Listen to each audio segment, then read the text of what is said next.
Ladies and gentlemen, welcome to the 2022 NOBULL CrossFit Games season. Whether you're a serious competitor who's in great shape or someone who's new to CrossFit and just looking for a fun challenge, everyone's season starts with the Worldwide Open. The CrossFit Open is 3 weeks of workouts that bring the entire community together, and it is the largest participatory sporting event on Earth. It's a celebration of everything you love about CrossFit, challenging workouts with your fitness family, and some friendly competition.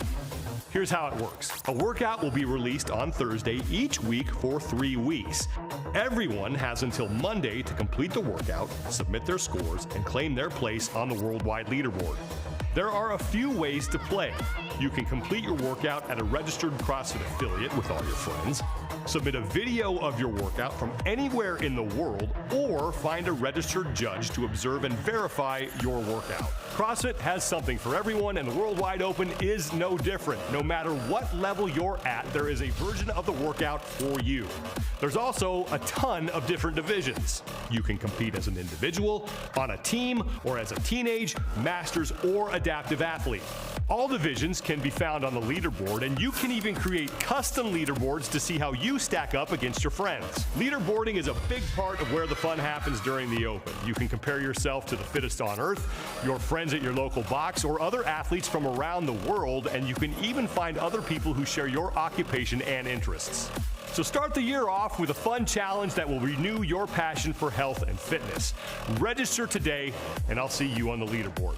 Oh, and don't forget to grab your official Open t-shirt.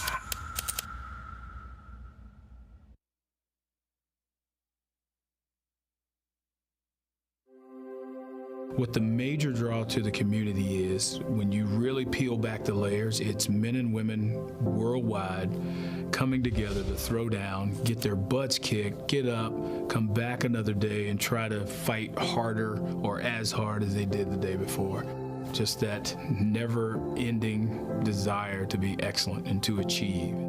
That's an incredible component of what CrossFit is all about.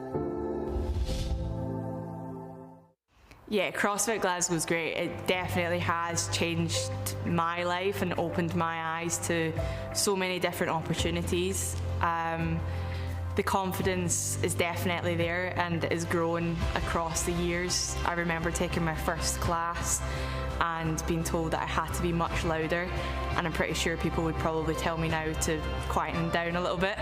Being a teens coach, I definitely want to give them a safe space where they feel like they can have all the confidence, they have a say, they can learn new things. And because I started so young, it is a sense of giving back and wanting them to have all the opportunities that I had so many people to look up to. And I only hope that I'm someone that they look up to also. We definitely do push them to get experience in the Open, because it is a big thing here at CrossFit Glasgow, and getting them all involved. We actually have one kid who's been with us since they were about 11 or 12, and they're super excited at the fact that they're now 14 and they can actually sign up as opposed to just doing the workout. Really looking forward to doing the Open this year actually, for two reasons. One, to see where I'm at as an athlete and to really push myself, and also to get involved in the community aspect here in Glasgow, and it's really nice to see your members also push themselves and go that little bit further than they think's possible. I'm Robin from CrossFit Glasgow, and I'm ready for the Open. Legendary like my birthplace, it's my time like my birthday. Born ready in the first place, it's a marathon, run your race. Don't stop, keep going, I'm up early, don't sleep on them. I'm living out my dreams and my legacy. For the life of me, I'm good.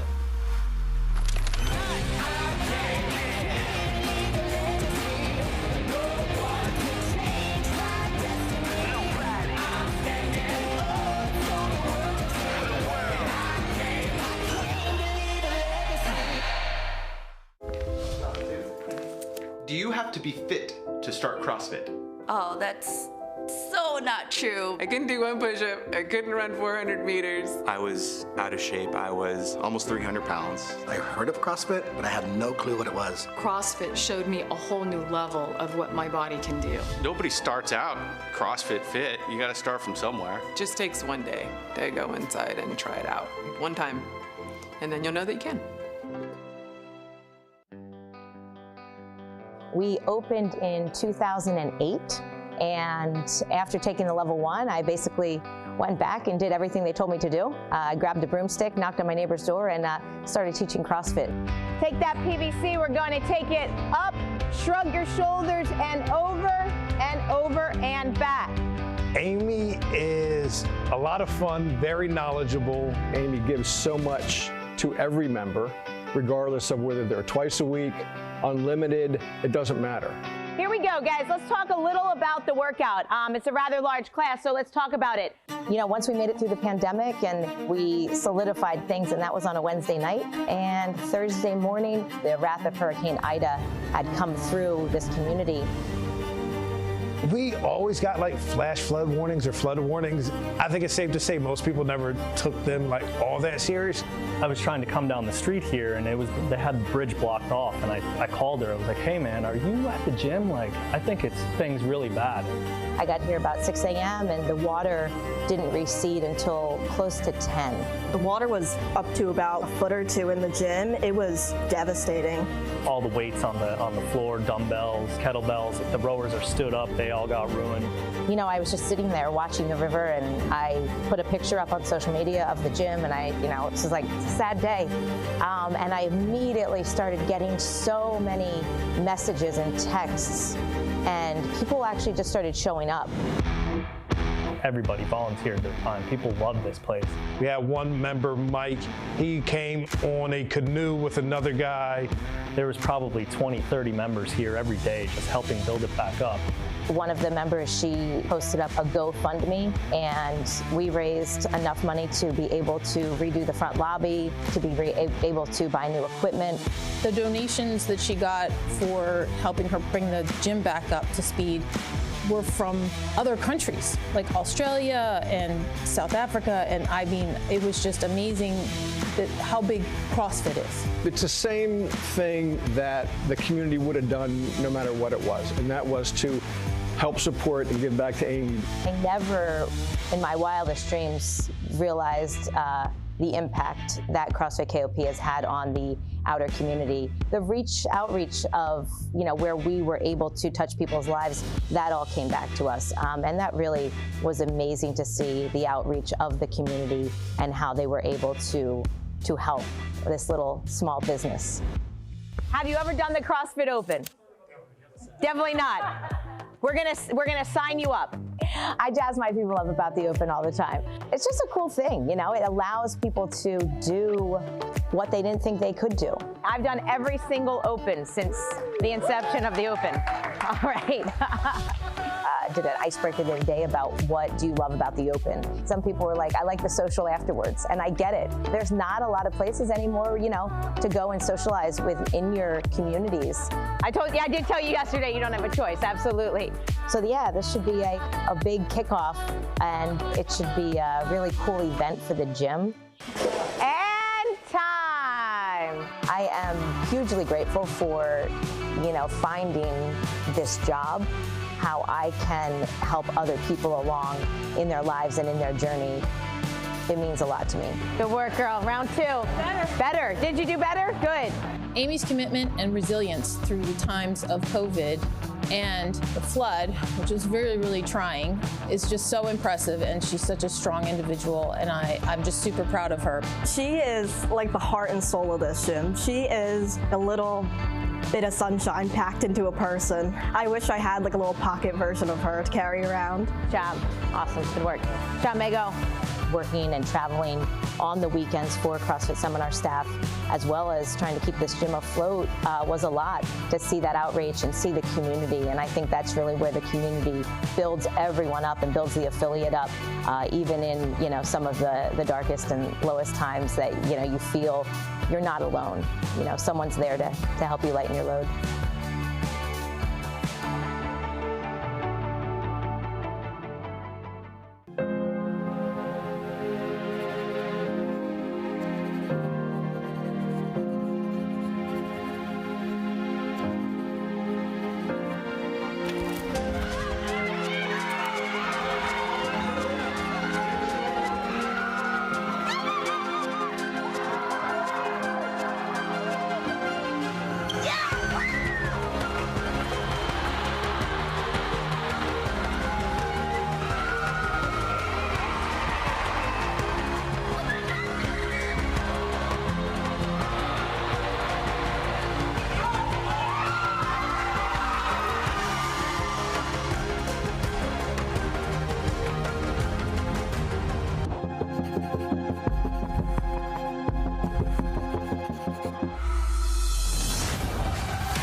Hi, everybody, and welcome to the live announcement of 22.1. Before we get started, we think it's important to acknowledge the events that are going on outside of our competition.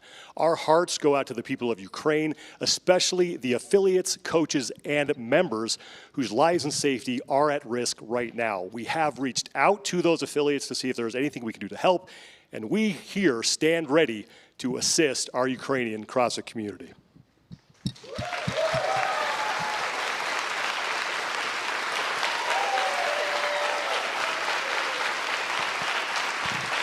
And with that, welcome to the live announcement of 22.1, live from Boulder, Colorado. I'm Sean Woodland, he's Chase Ingram. We are here to kick off the season, but also celebrate the fact that for the first time in a long time, people are getting back in their affiliates, back with their community, and that is a good thing. We're back, baby! And not just us, we have a live audience for the first time in 2 years. All I gotta say is, Sean, you son of a... Predator shake. Thought you've been pushing too many pencils there, Big D. We are here in the CrossFit home office in Boulder, Colorado, in their brand new media studio. Now, today we are focused on the sport, but in the future, a lot of great content is going to be coming out of here specifically for coaches, affiliates, and to make you a better CrossFit athlete. We got a great broadcast team here. We said, hey, we need to go international. We got 2 Americans here. So, this is what we're going to do. We're going to bring in some Australians. We're going to bring in some other people. But first, let's show you what we have on tap for today. We got a lot going on in the pre-show, so get comfortable because we have plenty of stuff for you to watch. We're going to have not 1, but 2 matchups. Pat Vellner and Noah Ohlsen throwing down, Bethany Shadburne and Danielle Brandon. And then we have the cool-down show afterwards. Chase Ingram will be part of that. So plenty for you to watch here on Thursday as we announce 22.1. Kayla Banfield is here all the way from Australia. She's standing right over there. She's going to be on the competition floor all day long. Kayla, how you doing? Sean, I am so excited. And I mean, how can you not be with an audience like this? We are back. We're on the road again. We're in front of spectators, and someone who I think shares in my excitement is the GM of sport, Justin Bergh. Now, Justin, we spoke a little bit about this venue. Can you tell us why we're here? We're here because as we're kicking off this season, we thought it was important to kind of keep it grounded. This is CrossFit's main offices in Boulder, Colorado, but it's our new media studios. That's special because for a lot of people, if you roll back the clock, some of the most exciting times for CrossFit was when we were centrally producing content. A lot of that was sport content, but the primary use of this building, like Sean and Chase said, is going to be creating content that supports the professional development of coaches and supports our affiliates. So we're keeping it right here in our new studios, and we're looking forward to seeing where it goes. Sounds like there's a lot been going on behind the scenes, especially with sports, the athletes and the events. What are you looking forward to outside of the games? Well, first, I'm really looking forward to welcoming athletes back to competition, but also we're looking forward to welcoming members back into their gyms. And I think for a lot of us, for a couple years, we've been forced outside of our gyms, outside of that kind of class environment that we really all thrive in. And so hopefully the Open is kind of a recalibration. So if people have been training away, this is a great opportunity to get back to your gym, back to your coaches and the community that you really love. But I'm also really excited about the steady work that CrossFit has been doing throughout this whole pandemic, continuing to deliver the level 1 message to people around the world. We're still delivering over 15 courses per weekend to people wherever they are. And that message is so powerful, but also so needed right now. So I'm really proud of the Red Shirt trainers every weekend out there, cutting through the noise, keeping it simple, and teaching people how to transform lives using the CrossFit methodology. I've also heard by a little birdie that we have a special guest announcing the workout today. Is it going to be you? Won't be me, not my role in the show this week, but we do have an athlete that'll be making the announcement, and we have an exceptional one that'll have the honors tonight. Thank you so much for your time, Justin. Now, we spoke a little bit about our level 1, so let's go into a little more detail. If you're an aspiring trainer or athlete looking to fully understand the CrossFit methodology, check out the CrossFit Level 1 certification course. Learn from the best trainers in the world, either online or in person. From Sydney to Sao Paulo, Boston to San Diego, there are over 15 courses every weekend. Elevate your CrossFit game. Scan the code or go to training.crossfit.com to sign up for your level 1. Now, I remember when I did my level 1, not only did it help me become a better coach, but it also helped me become a better athlete as well. So, Sean, I guess you could say the level 1 is pretty much for everyone. No question about it. I took mine 10 years ago, probably time to renew that, and you've taken more than that. Yeah, it took a few of those. And you've been an affiliate owner for 9 years, going on 10 here. That'll be a big milestone for CrossFit Big D. But I know when you first started, it was just figure it out. It is a much different environment, not only for new affiliate owners, but affiliate owners like yourselves who've been around for a while. Oh, I feel like talking to new affiliate owners. Like back in my day, we walked uphill both ways in the snow without shoes on. But the amount of resources that new affiliate owners have with the affiliate playbook, you have CAP programming to help new programmers and lesson plans from the coaching perspective. But one thing for affiliates that have been around a while that maybe have established themselves is the affiliate roundtables. And with the affiliate roundtables, that gives affiliate owners to get together on calls in person and share best practices, things that they find in their affiliate that maybe others share certain experiences. So there's so much more out there for new affiliates and established ones. We have 4 really good athletes on hand tonight who will be throwing down head-to-head in 22.1. Derek Forrest is the 4th member of our broadcast team. He's going to be keeping us posted on everything they're doing back in the warm-up area. Let's check in with Derek right now. Here in the warm-up area, you see Patrick Vellner and Noah Ohlsen getting set to throw down in 22.1, but you can't talk about the 2022 game season without talking about the 5-time champ, Tia Claire Toomey. She's been absolutely outstanding this offseason. Of course, she trains at CrossFit Nashville East, and of course, coached by her husband, Shane Orr. Now, she crushed the Rogue Invitational in Austin. She finished on top of the podium, and then after that, she helped Australia qualify to the Olympics in the 2-woman bobsled. Now, she's getting set for her 6th straight title, and the best part about it is she's gonna join us live from Nashville. I will have an interview with her later on in the show. Sean? The Open is just the first step in the CrossFit Games season, and for the first time in a while, the season looks basically like it did last year. We're going to start with the Open. After that, the top 10% athletes from those 3 weeks will move on to the quarterfinals. Then we have 4 very busy weekends of semifinals action, and that will determine who will wind up at the 2022 NOBULL CrossFit Games. So the individuals and teams basically the same, but some changes for the age groups and adaptive athletes. And year to year, things evolve, and so has the adaptive age group in the teenage divisions, is that they now have a quarterfinals after the Open, just like we've seen for the individuals and the teams. And then instead of qualifying directly out of the Open, that will be the next step for the adaptive athletes. For the Masters and Teen division, they have a virtual semifinal, which will again vet the field one more step than we've had in years past. And what's nice is that we have nice symmetry between all divisions. It's a clear storyline from Open to Games. Right now, though, the first step of the competition will be taking place primarily inside of the affiliates. And there are some affiliates around the world who are going to be very busy in the next 3 weeks. For more on that, let's go back over to Kayla Banfield. There are many things that sets CrossFit apart from the other sports, and one of those is our wonderful community, including affiliates from all over the world. CrossFit Glasgow is a local box in Scotland that's doing big things. Year after year, their involvement in the sport grows, and this year is no different. Soon, we'll have a chat with Gavin, but for now, let's take a look at their story.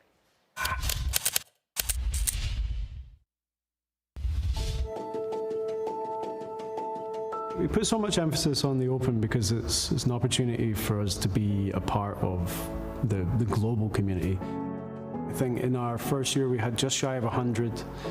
Our highest ever number was 365. I would love for this year to pass 400.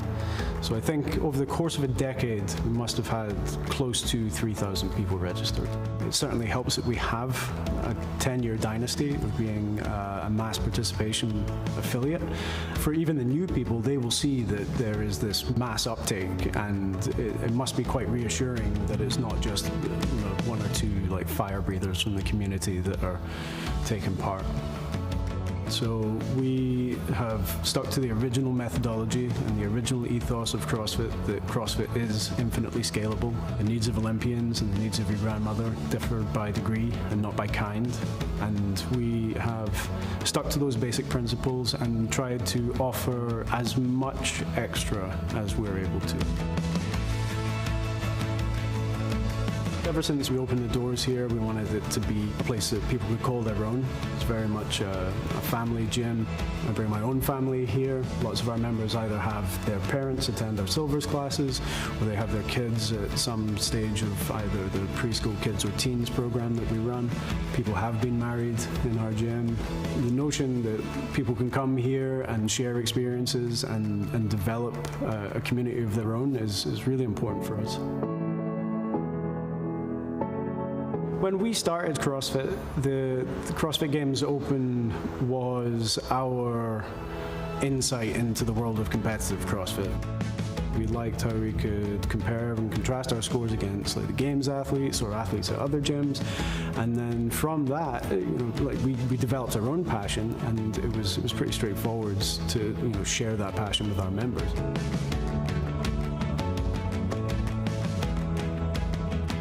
Last year was tough because of the obvious, but we've been around for a long time, and that means that we have resources that we're very privileged to have in abundance. It meant that we could lean on a relatively large bank of staff members to help us put together the Open in real life as a live event. So we couldn't do it here in the gym, but we're in a position where we're able to take equipment outside and run the events as prescribed. This year's different because we're back indoors, and again that makes everything logistically easier. But to think like we had 175 people participate under the worst circumstances, so it was a relatively easy sell going forwards into this one. I'm Gavin at CrossFit Glasgow, and we're ready for the Open.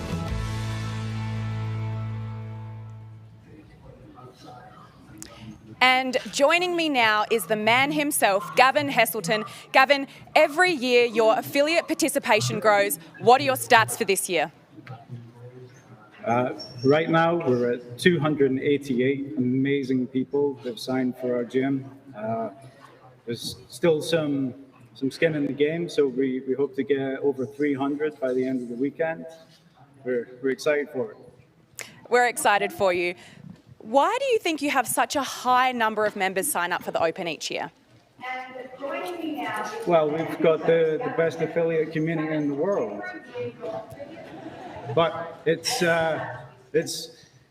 we've got a 10-year dynasty of having massive participation. It gets easier and easier every year.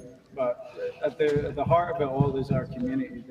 They love their community, they love their gym, and they love the CrossFit Games. I can see that. You've obviously got a lot of members sitting behind you in a bit of a watch party. What do you plan for your members throughout the Open?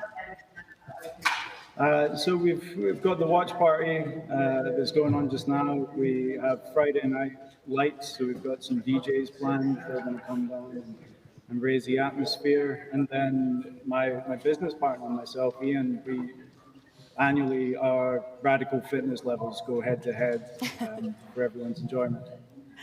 Well, it sounds like a lot of fun. Thank you so much for your time, Gavin. If you like what you saw, but you've never visited a CrossFit box, you can jump online and find your local affiliate. We've made it super easy for you by giving you a QR code that you can scan that will take you directly to our website. Also, if you haven't yet signed up for the Open, what are you waiting for? There's still plenty of time to join in on the fun and fist bumps. Sean, I signed up weeks ago. What about you? Yeah, I signed up. I'm going to do the best I can to participate. I know you're in, right? The Open is like that toxic relationship, and all my friends are telling me to leave her, but I'm like, she still loves me. Plus, the fitness is amazing. Well, for many of us, this journey is going to be over after 3 weeks, but for the best of us, this is the first step towards Madison, Wisconsin, and the 2022 NOBULL CrossFit Games, and we'll start on the women's side, where Tia Toomey is trying to do something that no person has ever done before. That is win 6 CrossFit Games championships. She has been to the games 7 times in her career. She has never finished lower than second, and she has won 33 games events. That is a record. There's death, there's taxes, and there's Tia Toomey. If she's in the field, probably going to win. If I'm taking all my money, I'm not putting it in crypto. I'm buying all the Tia Toomey stock that I can for a 6th championship in a row. She's currently tied with Matt Fraser, and with all the accolades that you just listed, it's wild that we're still getting firsts from Tia Toomey. Let's go back to Derek Forrest, who is being joined now by the 5-time fittest woman on earth, Tia Toomey. Claire Toomey, the 5-time reigning CrossFit champion. Tia, how are you doing today?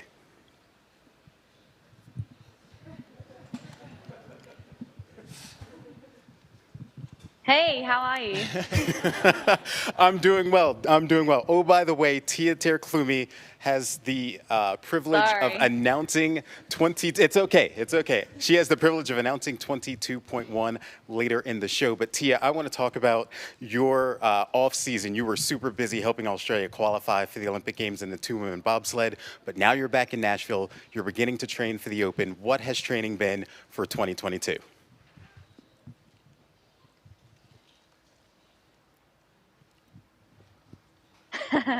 Well, let's just say I'm playing catch up.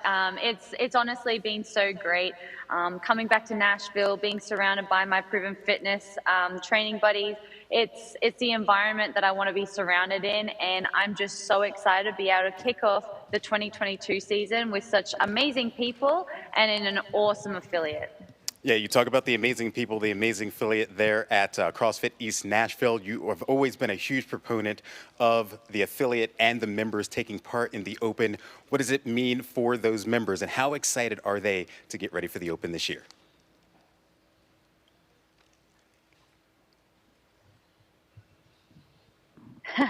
They're so excited. They're actually here waiting to hear what my announcement is for the 2022.1.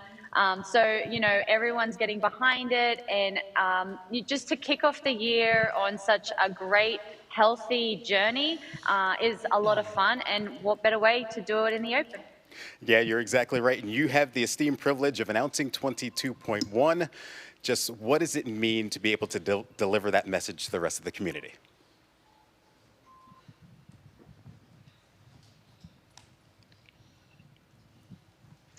Well, I mean, for many years, we've had the honor of having Dave Castro do it. And so to be asked and have this opportunity, I actually was given this by Adrian Bosman.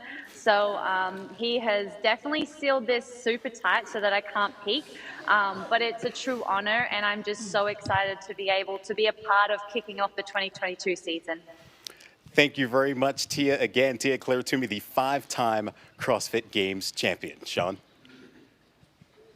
And once again, she enters the season as the overwhelming favorite to win it all. And there's a bit of a changing of the guard going on the women's side of things. Annie Thorstadter, who was on the podium last year, she's going team. Carrie Pierce is retired. Kristen Holta has retired. But there's this young, up-and-coming crop of athletes who really could make some things interesting this year. And we saw it rear its head a bit last year, and we were surprised how well they did. But, I mean, look at Gabriella Magawa. She's had an amazing offseason and a decent games. But Laura Horvath, who had one of the best performances at the CrossFit Games we've ever seen from an individual, yet still getting second place. But the young guns coming up, Haley Adams, already making a name for herself. Mal O'Brien, she has a new training protocol. And Katrin Davidsdottir, I think, is a little bit of a wild card coming in. Not the season she wanted last year, but she's back home. She's with Annie.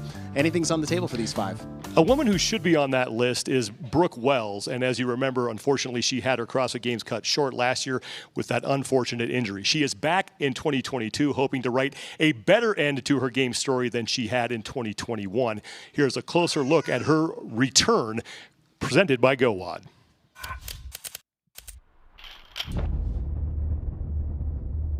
I am very confident that I was the fittest that I've ever been. This injury for some people, this can be a death sentence.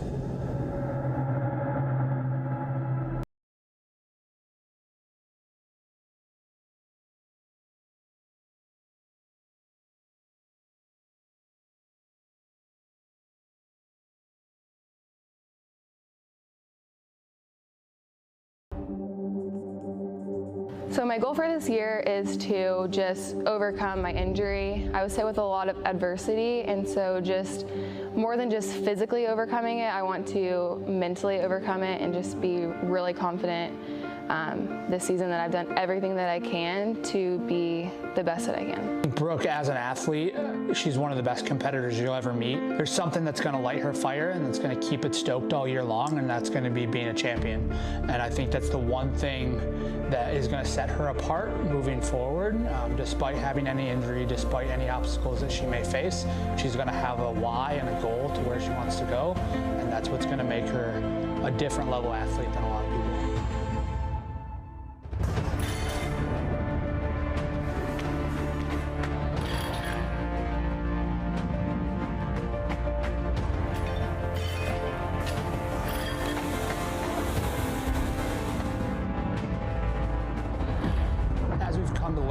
Brooke's going to come back, Brooke's going to be Brooke, and Brooke's going to keep doing whatever she has to do to win and be the best athlete she can be.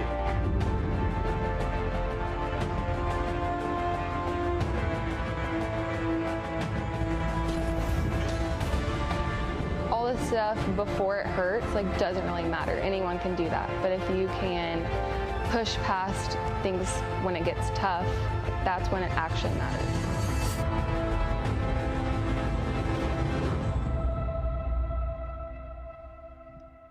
I'm Brooke Wells, new year, new scar, same goal.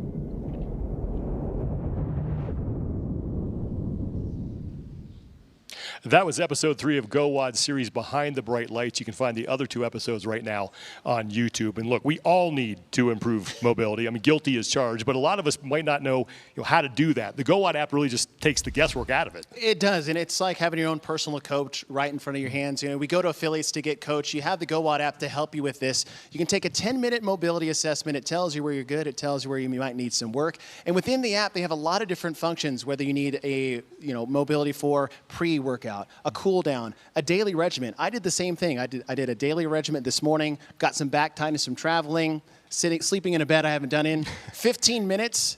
Tells me what I need to do. I wouldn't have done it otherwise without some help. I mean, if I can follow it, I think anybody can follow it. And you can download the Go WOD app for free and get access to pre-WOD and post-WOD mobility protocols for the Open. And if you do your mobility test, those protocols will be adapted to your weaknesses. So scan the QR code on your screen right now to download the Go WOD app. We were talking about Brooke Wells before that. What do you expect to see from her in 2022? Because she was really on track to have a great finish in 2021. She did. She was having a great year, and she's had some tough years prior to that before sustaining an injury. And for Brooke Wells, it's all going to come down to being able to trust her body.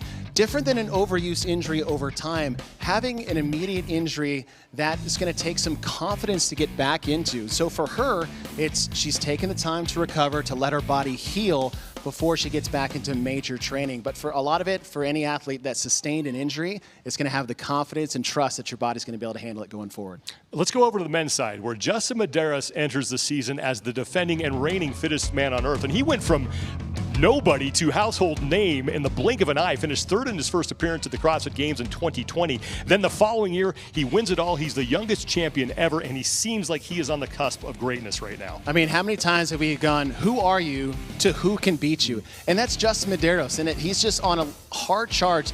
I mean, I know he's only won one, but you said the youngest male competitor to ever win, and the way he's advanced on this offseason in general, it looks like he may be the next dominant male athlete that we've seen behind Rich Froning and Matt Ferriesen. And we have a couple talented athletes here who are hoping to track him down. Scott Panchik was a guy who was in that conversation, but he is retired after his Games appearance last year. But who are the men who you think might be able to keep Justin Medeiros from winning 2 in a row? I mean, he said Scott Panchik. How about Saxon Panchik? He has been getting better every single year, but we already have an athlete here with Pat Vellner, who was 2nd place last year outside of a finish in event 1. But look at Brent Fikowski. He was in the podium position, injured while he was competing. So seeing them fresh at the Games, I'm curious to see how that happens. BKG, one of the best European males we've ever had in the sport. And Guy Malheiros is my wild card. The kid is flashy. He's impressive. He does things other athletes can't do. And now the fact that he's in Mayhem, I mean, they plug holes like nobody else can down in Cookeville. We have 2 men here who are going to be thrown down in 22.1. Pat Vellner, we talked about him. Noah Ohlsen is here as well. And the 2 of them have really had similar careers. They both became instant contenders the second they stepped on the competition floor at the CrossFit Games. They have both been close to winning the CrossFit Games, and they are both hoping that this is the year that finally happens. Here's a closer look at their matchup tonight, presented by Rogue.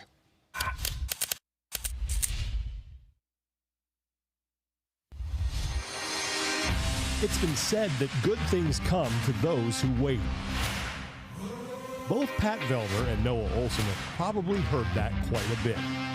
The two of them have been waiting a while for their moment atop the CrossFit Games podium. Ohlsen debuted at the Games in 2014. He finished 8th as a rookie and quickly established himself as a contender for the title of Fittest on Earth. 5 years later, Ohlsen got close to winning it all. Noah Ohlsen, for the first time in his career, will be on the podium. Pat Vellner made his first individual appearance at the Games in 2016 and immediately found himself with a medal around his neck. It looked like a matter of time before he was crowned Fittest on Earth. Vellner racked up 3 more podium finishes since his rookie year, but none of those resulted in the CrossFit Games Championship. Tonight, Pat Vellner and Noah Ohlsen begin their journeys again. And for both of these athletes, the goal is still the same: win the CrossFit Games. Only one of them can achieve that. For the other, the title of Fittest on Earth will have to wait at least another year. It's been said that good things come to those who wait. Right now, both Vellner and Ohlsen are tired of hearing that.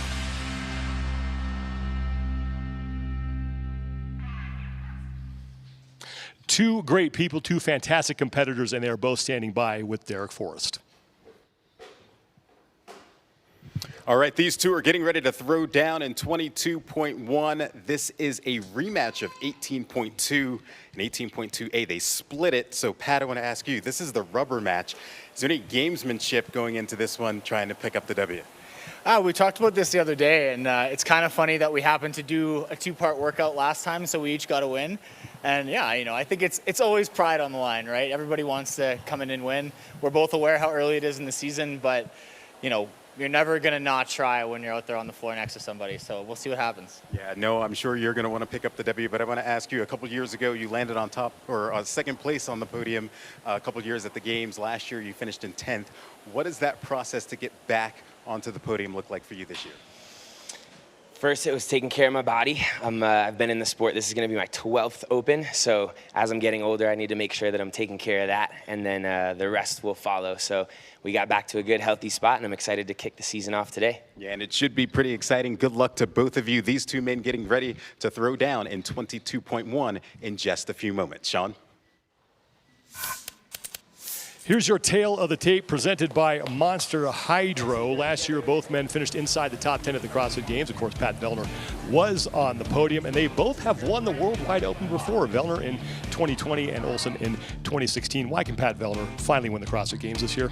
I mean, sure up that one hole that tends to rise up in the first event of the CrossFit Games, and that's swimming. And he has been doing, if you follow him on social media, he's doing it weekly, which I applaud him for. But he's super consistent everywhere else. What about Noah Ohlsen? I mean, Noah Ohlsen's just got to get back to form, get back to having fun, get back to your roots, get back to the reason why you started competing in the first place. You got second for a reason, and I'd like to see him having a good, happy, healthy year and see what he does at the CrossFit Games. And this is just the first of 2 matchups that we will have for you today, the second being Danielle Brandon and Bethany Shadburne. And there are a lot of cool matchups going on around the world. One is in New York. It was supposed to be at CrossFit Bridge and Tunnel, but so many people signed up, they had to move it to a bigger space in CrossFit Gantry. It's FDNY throwing down against the NYPD. There's a running joke that, you know what firemen and cops both have in common? They both want to be firemen. Who's the fittest? The police department. Yes, there is a rivalry of, you know, but not a real rivalry, not in that sense. I give respect to the fire department, 100%, but, you know, no, we're coming to win. To be able to build an event with NYPD and to take them on in the open, it'll be an awesome way to highlight for us as a department that we use this to sustain ourselves in our career. Tonight, it's going down, FDNY versus NYPD. 22.1 is about to go down.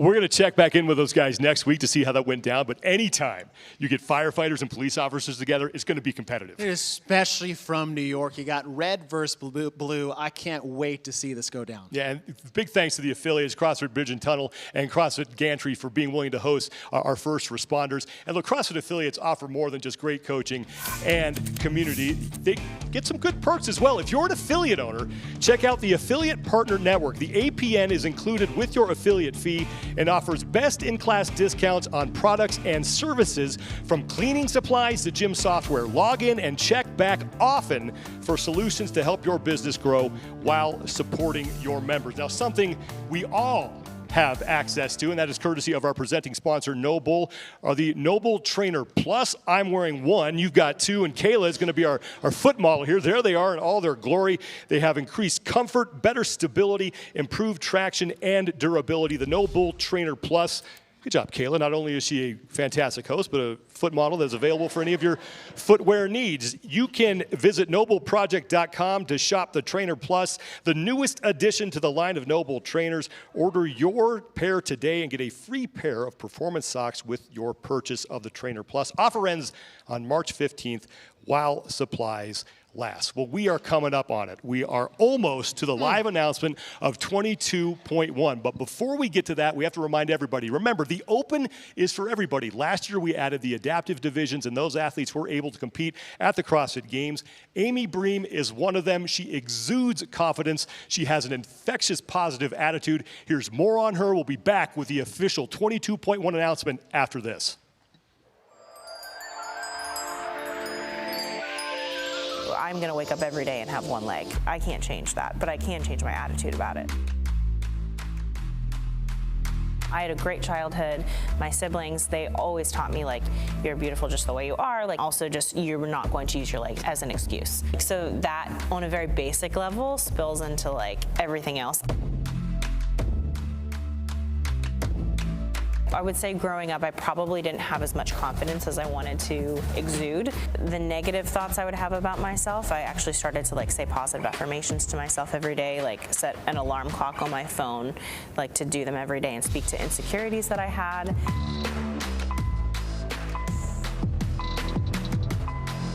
And those things seem really small, but and I didn't start it with any specific goal in mind. I just knew that I wanted to make some shifts, to not be jaded towards myself or other people. And the more I realized too, like, I don't care about looking like an idiot sometimes. Like, even on Instagram, like, I'll crack a joke, I'll look stupid, whatever, and because I just love to laugh. And I found that, like, when I do that, it is so freeing, because I have so many people respond to that, of like, I relate to that, I get it. And once you have that connection with someone, that you're like, everyone feels stupid sometimes. Like, everyone struggles with these things, and you might not have one leg. Most people don't have one leg, but you understand what it's like to, like, have to overcome something. And once you have that common ground, it's like, we're all in this together. I would much rather have that mindset rather than have the mindset as everyone's out to get me. You can have whatever attitude that you want. I can't change. I'm gonna wake up every day and have one leg. I can't change that, but I can change my attitude about it, so. One Open announcement is presented by GoWOD, the official mobility partner of the NOBULL CrossFit Games. Whoop, the official wearable of CrossFit. And NOBULL, the official footwear and apparel brand of CrossFit.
Justin Medeiros is the fittest man on earth. Every journey has a first step.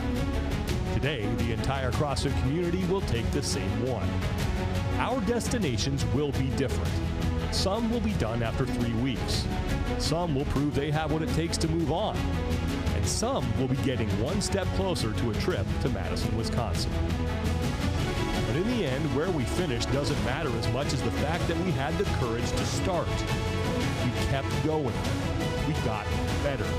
It's time to begin the journey together. Welcome to the 2022 NOBULL CrossFit Games Open.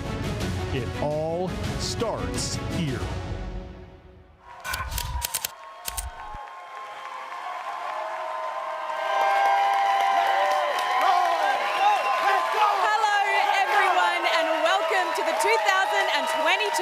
NOBULL CrossFit Open presented by GoWOD. I'm Kayla Banfield. I'm excited to be here. These guys are really excited to be here. Hopefully you're excited to be here too.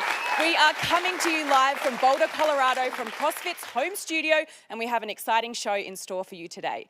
If you've been with us in years past, you'll know that we kick things off by showcasing some of the sport's top athletes. The first athletes to take the stage will be Noah Ohlsen and Pat Vellner, followed by Bethany Shadburne and Danielle Brandon. Now, I don't know about you guys, but I feel ready to get the show on the road. So let's introduce our first matchup. Our first male is 2019's second fittest man on earth, 8 times CrossFit Games athlete, Noah Ohlsen.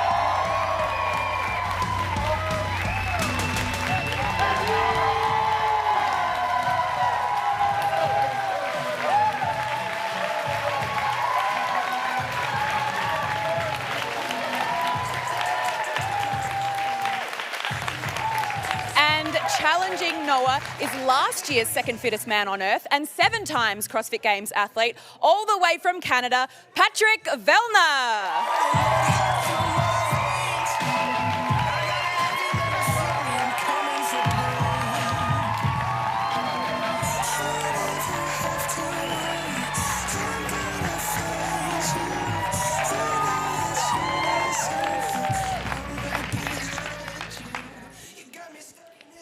All right, these two gentlemen are getting set to throw down in 22.1, but I got a couple questions first before we get to that announcement. Noah, I want to start with you. You usually train at sea level. Now we're at a way higher elevation. How much do you think this is going to affect your performance today? You know, thankfully, I haven't really felt the altitude yet, and we've been enjoying the change of pace. The snowy Colorado weather relative to the Miami sun has been awesome. Yeah, well, hopefully the elevation won't affect you too much. Pat, in terms of you finished first at Wodapalooza, you finished second at the games. Do you get any nerves or an anxiety before an open announcement? Always. It's a different kind of environment here. There's a little less on the line, really. You know, it's the early stages of the season. But I think anytime you compete, you're competing next to another good athlete, you always feel that little bit of pressure. And if nothing else, there's pride on the line. All right, good luck, gentlemen, tonight. Throwing down 22.1. But next up, we have the announcement of 22.1. We're going to send it back over to Kayla. Now the boys are on the stage. If there wasn't already enough clout in the room, I think it's time to talk to one of the biggest names to ever grace the CrossFit scene. For the announcement of 22.1, I give you 5 times fittest woman on earth, Tia-Clair Toomey.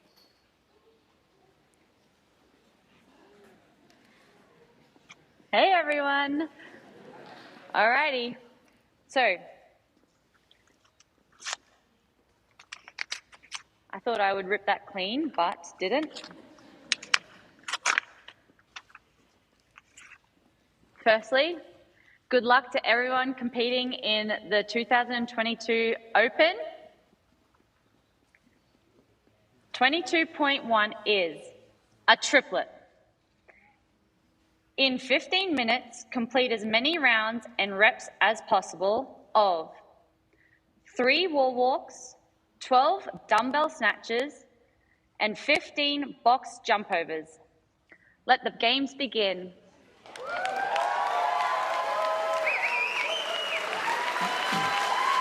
You know what? Derek, I don't normally say this, but I feel like I actually like the look of that workout. Don't mind a dumbbell snatch, don't mind a box jump, and it's only 3 wall walks, so it's not too bad. It's the wall walks that are going to get you at the end dealing with all those reps, but I will say I think it was harder for Tia to open up that envelope than it was for her to participate in this workout later. I agree, but she did it with style. Now, we have some similar movements this year, but there are some different standards. So for more on that, let's head to Chase Ingram and Sean Woodland. Oh, you knew they were coming back. The wall walks have returned. Wall walks, Sean, for all these people.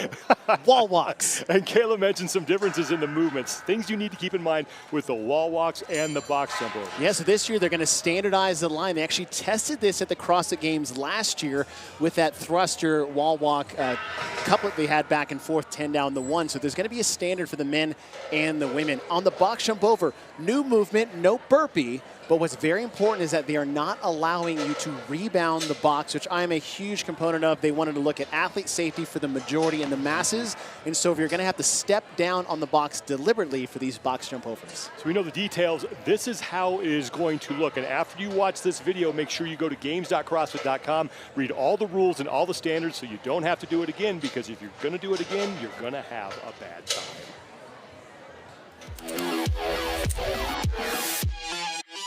CrossFit Games Open Workout 22.1 is as many repetitions as possible in 15 minutes of 3 wall walks, 12 dumbbell snatches, and 15 box jump overs.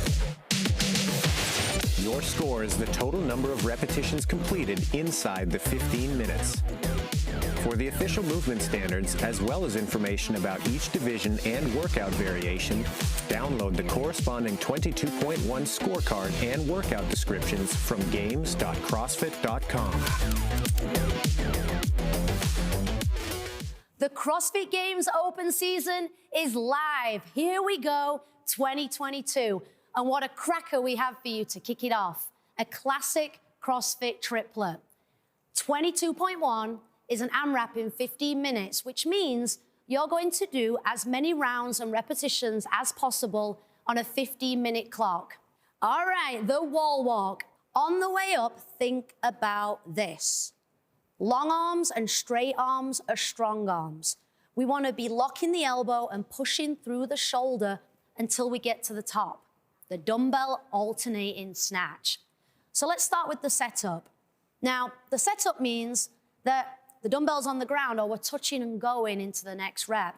So whenever you find yourself in that position, we highly recommend that you drop the hips and let the knees come forward. And finally, we meet the box jump over. Now, what is the fastest way to do a box jump over? You hop on, you stay nice and low, and then you just step off the other side.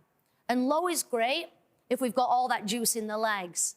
But at some point, you're going to want to stand up on the box. So do it. That's 22.1, and it's gonna be a doozy. Now, don't forget, if you are an affiliate owner or a coach, check out CrossFit Affiliate Programming, and they're gonna provide you with free lesson plans and offer you some insights into how you can run this at your affiliate with your people. And if you're not an affiliate owner or a coach, still check it out anyway, because it's gonna give you also some great ideas on how you can warm up and cool down. That's it from me, guys. I'll see you all on the leaderboard. Like last year, there are 3 variations to the open workouts: RX, scaled, and foundations. So before taking on the workout, head to games.crossfit.com for all the details. Now, Pat and Noah are busy warming up, so let's head over to Derek, who's with our second matchup.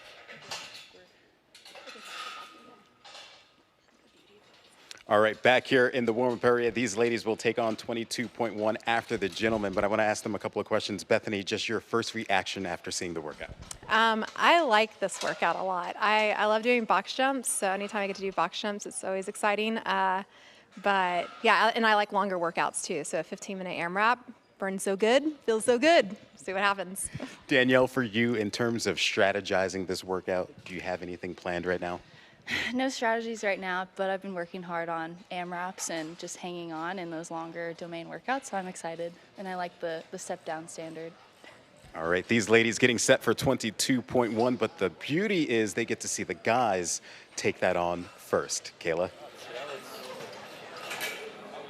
I know how tempting it is to jump straight into the workout. I'm one of those people that say that the first start of the workout is actually the warm-up, but you can't forget to warm up. So let's take a look at this video from Air Rosti.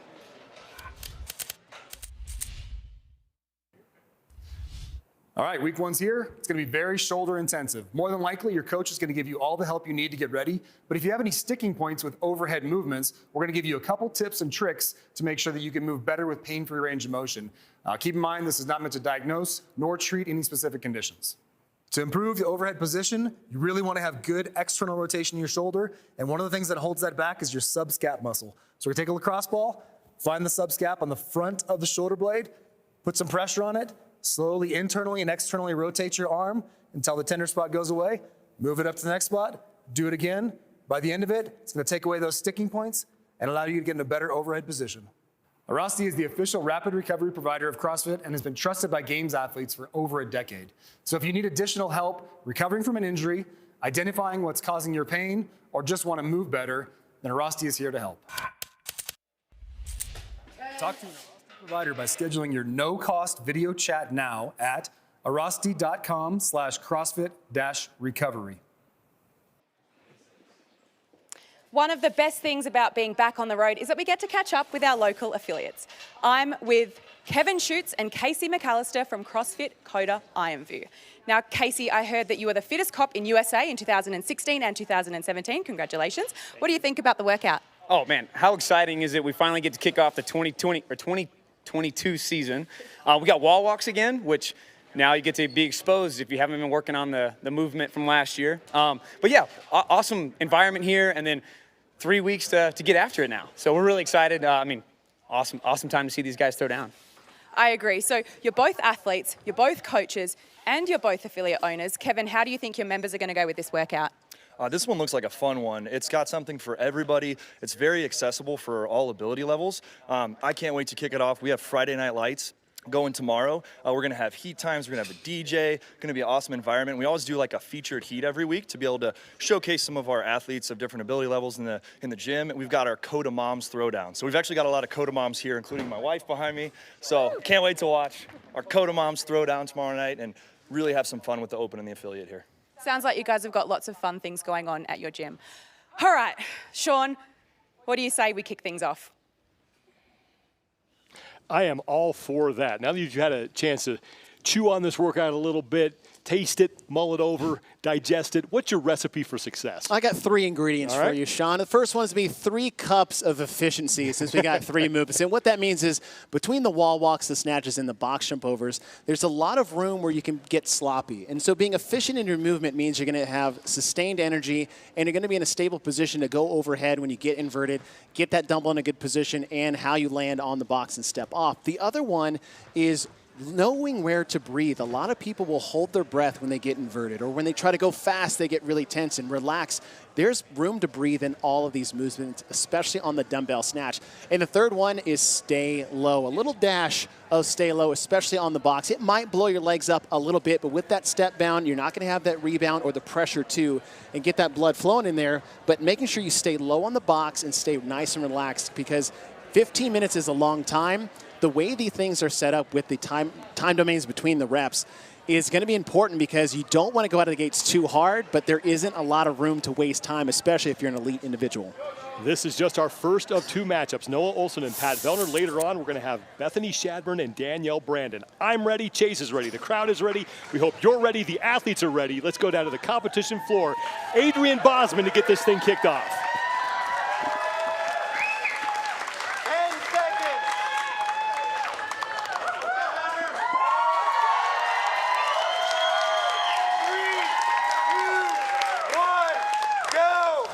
And with that, the 2022 NOBULL CrossFit Games season is officially underway. Noah Ohlsen on the left, Pat Vellner on the right. 30 reps per round, 15 total minutes, and we start with those 3 wall walks. And it's going to go quick, a lot quicker than some athletes may anticipate, especially when you're looking at just being 3 wall walks, because last year that increasing rep range from 1, 3, 6, 9, 15, 21, that's where it really slammed the brakes on some people. But since it's only 3, you should be able to move through these fairly easily. You're not going to have much of an issue with the dumbbell snatch or the box jump over. And again, I just want to commend the fact that we're mandating a step down, because in years past, an event that had box jumps in it, it came down to the speed of the box jump that dictated who would be successful here, and that forced people into a rebound that they probably shouldn't have been doing or comfortable with. Now that we have a mandated step down, this allows for a more even playing field where fitness will take over as opposed to maybe the structural integrity of your Achilles. Noah Ohlsen, the first man done with his opening round, and he has about 1 wall walk done before Pat Vellner has gotten started. We're only a minute 15 in, 15 total minutes, 3 wall walks, then the 12 alternating dumbbell snatches. Same rules apply as in the past. You can't use your other arm to help, can't have it on your leg, can't be touching your body whatsoever, and then the 15 box jump overs. And again, that mandated step down. Noah Ohlsen continues to lead here through 36 repetitions. The leader's name will be highlighted in red at the top of your screen, and then the amount of repetitions he has completed will be in the white box. The number next to Pat Vellner's name indicates how many reps behind he is of Noah Ohlsen. So about a 3-rep lead right now for Noah Ohlsen here in this second round. Second round, and we're just approaching the 2-minute mark. As you said, Sean, both Noah and Pat finished right over a minute, and that's 12-plus rounds if they kept that pace. The thing is, for your elite level athletes, if you think about this being an easier event because it's a light dumbbell for them, it's box step or box jump overs and wall walks, it doesn't make it easier, because that just means they're doing a lot more work than the rest of us. Noah Ohlsen continuing to maintain about a 3-rep lead on Vellner. Ohlsen back now for his 3rd round of 3 wall walks, and here comes Pat Vellner.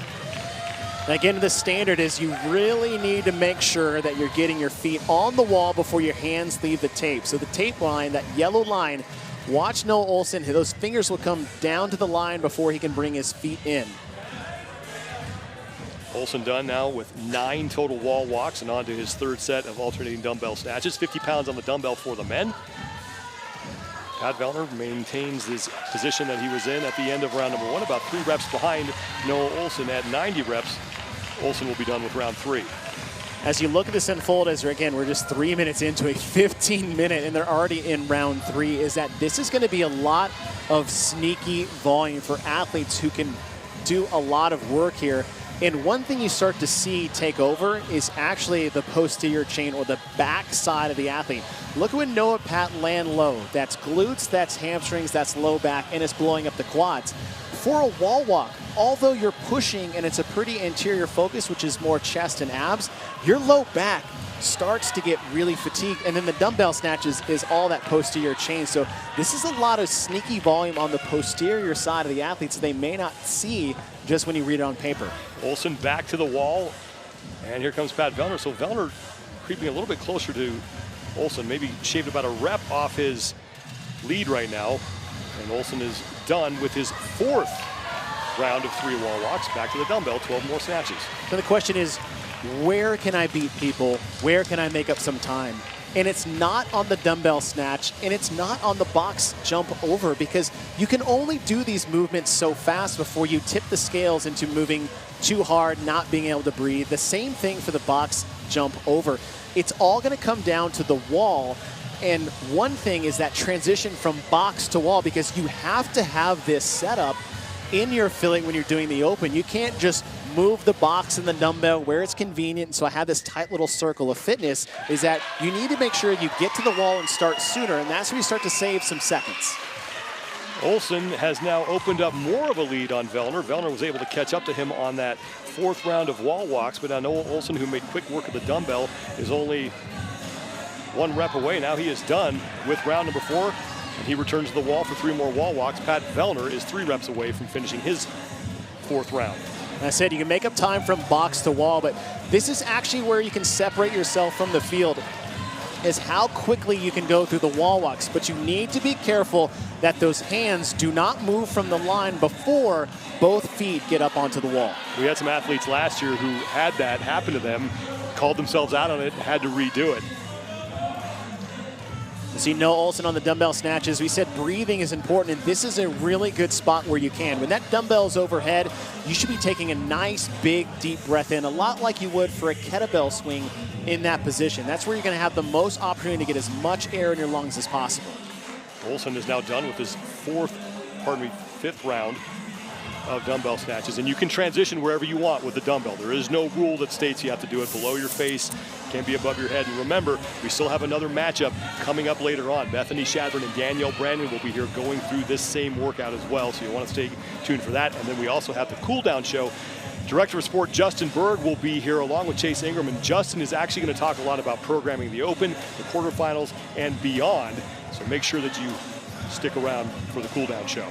Noah Ohlsen is now done with his 5th round, 6 minutes gone by. We're not even halfway through this workout. I mean, that's an average pace right around that minute 12 per round for Noah Ohlsen. And Pat Vellner isn't that far behind. It just seems like that when you're onto the box because those reps go so fast. Ohlsen done with now 18 total wall walks. He's in round number 6, back to the dumbbell for 12 more reps. That's why I say the volume is going to get very, very sneaky. Passing 5 rounds, that's 60 total dumbbell snatches that Noah's done in less than 7 minutes. On the box jump side, that's 90 box jump overs, and we're not even at the halfway point yet. At the 180 mark, Ohlsen will be done with his 6th round. He now has about a 5-rep lead on Pat Vellner. And look at Noah Ohlsen on the box. Vellner's doing the same thing. If you want to have very efficient box jump overs, whether you face it or go laterally, watch Noah's front foot as he comes to the edge of the box. It's right there on the edge, and he immediately steps that off into the ground, about faces the box, and then gets on. Now for the box jumps, you can go sideways, you can go lateral, you can go facing. There's no rules there. The rule is that you do have to step down. Both feet must be on the box at the same time, and obviously you can't put your hands on your knees. But you see Vellner doing the step down as well. That is the key to an efficient box jump over. Ohlsen into round number 7 as we have passed the halfway point of this 15-minute workout. And Pat Vellner in round 7 as well.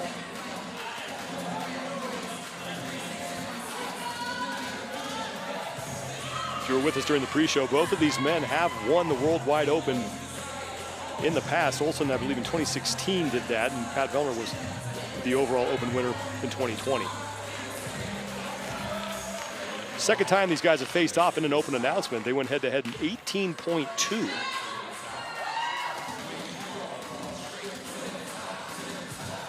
They split those two, so this is the rubber match of Open announcements between Noah Ohlsen and Pat Vellner. And a lot of Ohlsen's speed came in early, but he's been able to hold on to that. I know Noah Ohlsen was notorious for starting incredibly fast in events in the past, but you know, he shored that up in 2019. He started to better strategize his competition. You know, he's an exciting kid, right? And you get him all riled up, you could lose some of that strategy. And it's one thing he has shored up over the years, this being his 9th season as an individual. Ohlsen into round number 8 through 210 total repetitions and counting as he gets started on his 8th round of 3 wall walks. And here comes Pat Vellner into round 8 as well. Less than 6 minutes to go before we hit the 15-minute time cap.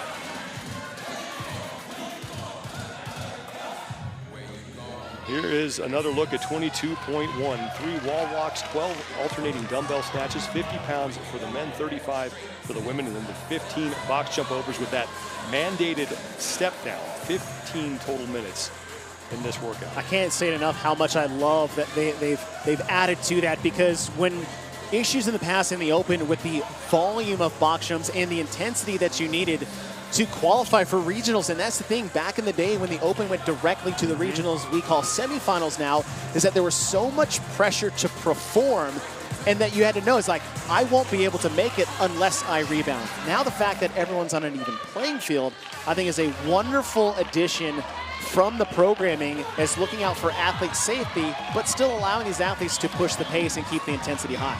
Pat Vellner is able to shave a couple reps off of Noah Ohlsen's lead heading into this 8th round of box jump overs. 15 total reps here, so Vellner back within 23, which is where he was in the first couple of rounds. Ohlsen doubled that lead for a little while, but now Vellner able to chew into that a bit with less than 5 minutes to go here. And this is where the transitions are coming into play because Noah's breathing a little bit heavier. Pat Vellner still pretty even keel, but I talked about efficiency and key. It's not just on the wall walks, but you would be surprised how much time you can lose on a box jump over. If your foot gets stuck on the box, you have a slow turnaround. You know, Vellner is only a handful of seconds behind Noah Ohlsen. He still has time to start stealing some seconds back on the transitions between the box and the wall. Vellner's on his final wall walk right now as Ohlsen has 2 reps now, 4 dumbbell snatches, and he'll get through 5, almost 5 before Vellner picks up the 50-pound dumbbell. But Vellner now looking like he's been able to pick up the pace on this next set of 12. This is round 9 for these men. Just look at Vellner's face on the right. He looks so calm. He's focusing on his breathing. Noah's taking that step back, right? That is a sign where you're starting to feel the effects of the workout. Pat has his classic, just frustrated face as he normally does. 260 and counting for Ohlsen. Vellner 3 back of him at the 270 mark. Ohlsen will move into round number 10. Now watch the cadence between Pat Vellner and Noah Ohlsen, and this is where Vellner's making his move. Noah Ohlsen's on the left. He's taking an extra second to swing his hands back, but look at Vellner. Same box, already a step ahead. Bam, he's done 2 in the time it's taken Noah to do 1. Now Noah is bleeding reps to Vellner. And they will get back to the wall at about the same time. Now this is where Ohlsen has been able to make up ground on Vellner. Less than 3 to go, and we are tied at 270 reps apiece. This is round number 10.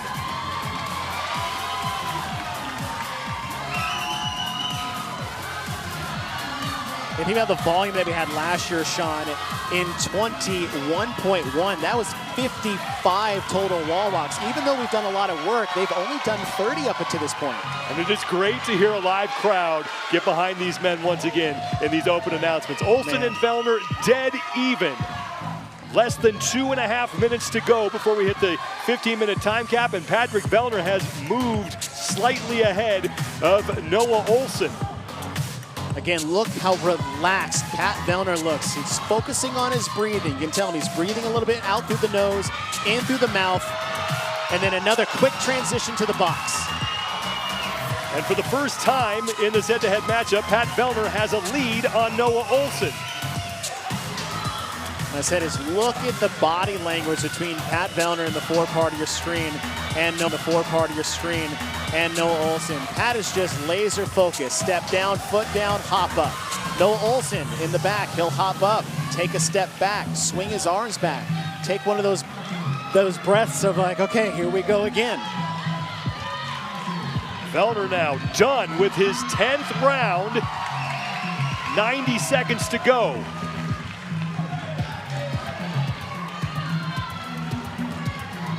The way you look at it and shake out at the moment is that this is a huge closer event. This is one of those that you want to just find your rhythm of the workout. In the first 3 rounds, there's plenty of time to do that. And then once you find that rhythm between wall walk snatches and box jump overs, now put the intensity into that. Vellner done with his 11th set of wall walks. He's now done 33, and he gets back to the dumbbell for what may be the final time. Less than a minute to go is Pat Vellner in the lead. He trailed Noah Ohlsen for the majority of this workout, but in the last round, he was able to overtake Noah and is now continuing to put reps between himself and the man from Florida. It's going to be pretty close. Vellner had about 90 seconds after the last round, and if he kept the pace that he currently is on, he may have a shot to get back to that dumbbell. He's for sure going to be able to get back to the wall. It's going to be a matter of how many wall walks he can get in the time remaining. 20 seconds to go for Vellner. He's looking to hit the 330 rep mark before he's finished with this round. Now 10 seconds to go. 3 seconds left. Vellner's going to close out 11 total rounds, and he's going to win the head-to-head matchup with Noah Ohlsen.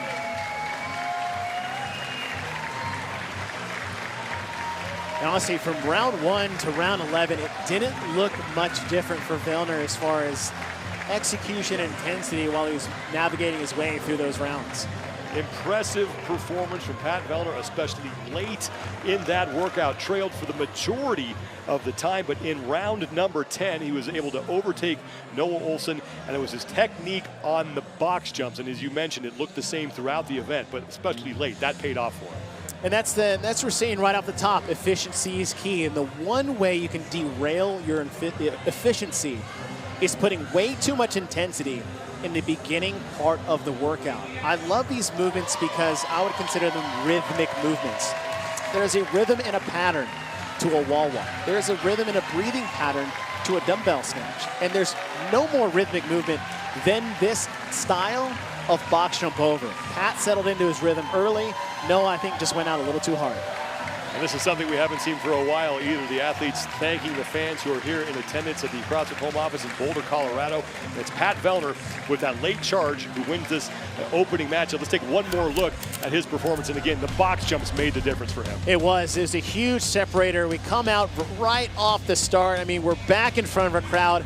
I can't blame Noah Ohlsen for getting all jazzed up in front of a group of people here as we kick off the 2022 game season. And Noah came out fast and furious in the beginning, and he looked good, right? He looked very good in the beginning part, but once we started creeping towards the end, Vellner started to find his rhythm a little bit better on the box jump as he creeped closer and closer. And then it was in the last 3 minutes when they were rep for rep on the wall.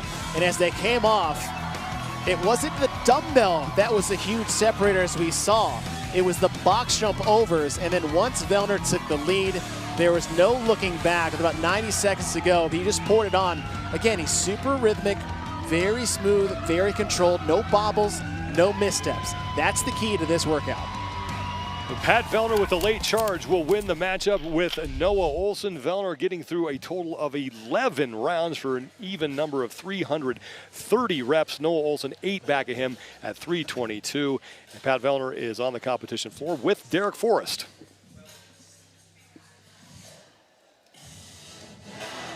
All right, I'm here with the winner of 22.1.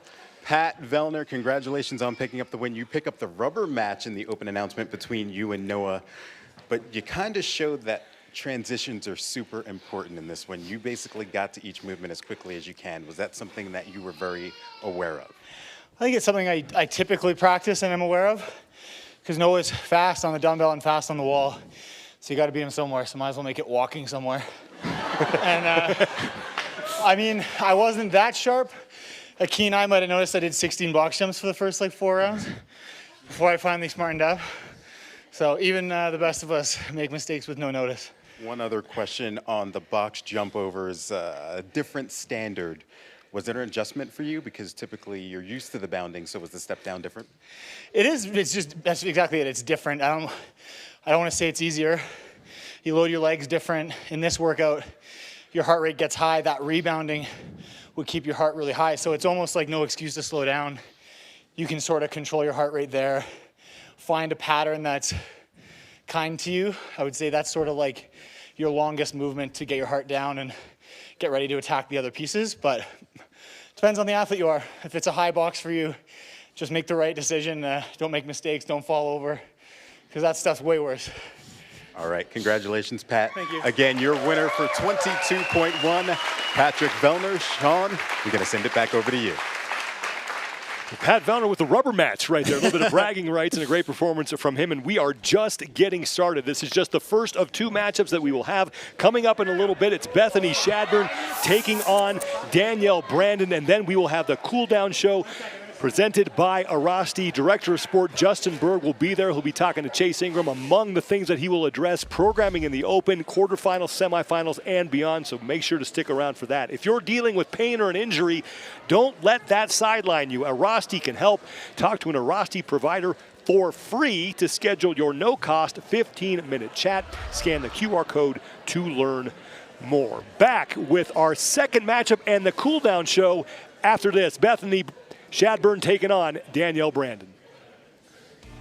The 22.1 Open announcement is presented by Rogue, Don't Weaken, Trifecta, the official meal delivery partner of CrossFit.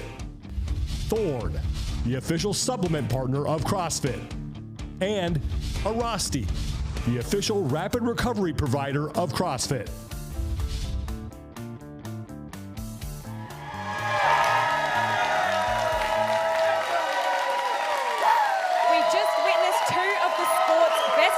Go head-to-head. And earlier on in the show, I said that I was looking forward to doing that workout. I think I need to eat my words because that looked quite difficult. Our next matchup is between teammates. They are both coached by Justin Kotler, Bethany Shadburne and Danielle Brandon. Let's watch this movie presented by Rogue.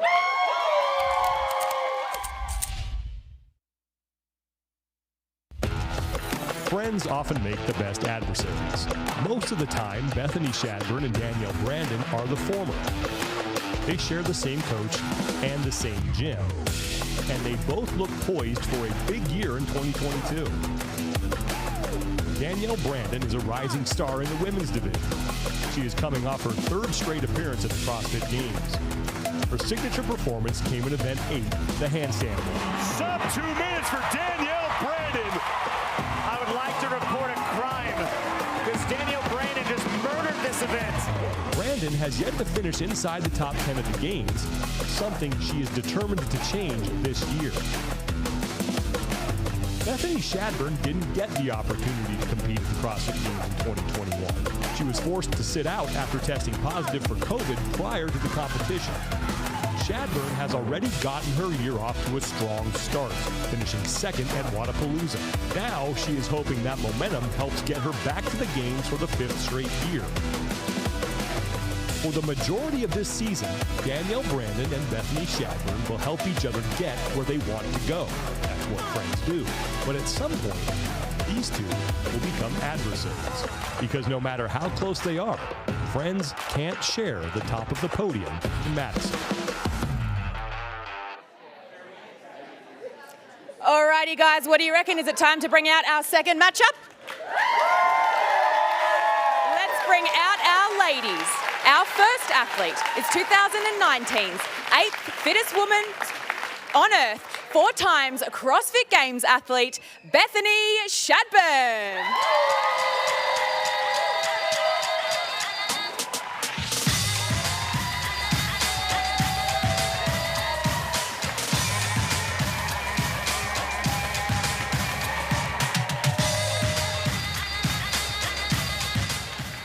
Challenging Bethany in a chase to the top is 3 times CrossFit Games athlete, debuting in her very first open head-to-head performance, Danielle Brandon.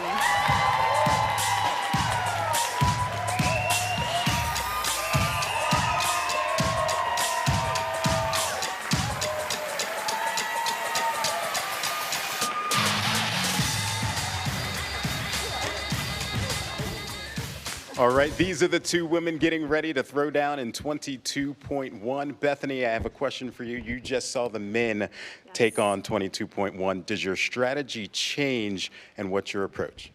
No, this is just, you got to go to even kill pace with this one, and I love the 80%ers, so just got to coast it and then, die at the end, so with the elevation. Oh yeah, it's gonna be fun. Yeah, no doubt.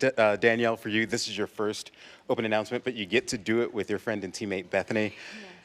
Yes. How much does that make you feel more comfortable doing it in front of the live audience and all that stuff? It's got to calm the nerves down just a little bit. It does, definitely, because Bethany, I get to train with her every day, so there's, I have something to prove here, but not really. Bethany watches me every day training. She knows what I'm capable of. I don't really have much to prove to her, Yeah. All right, these 2 are going to take on 22.1 in just a few moments. We're going to send it back over to Sean with more on the matchup.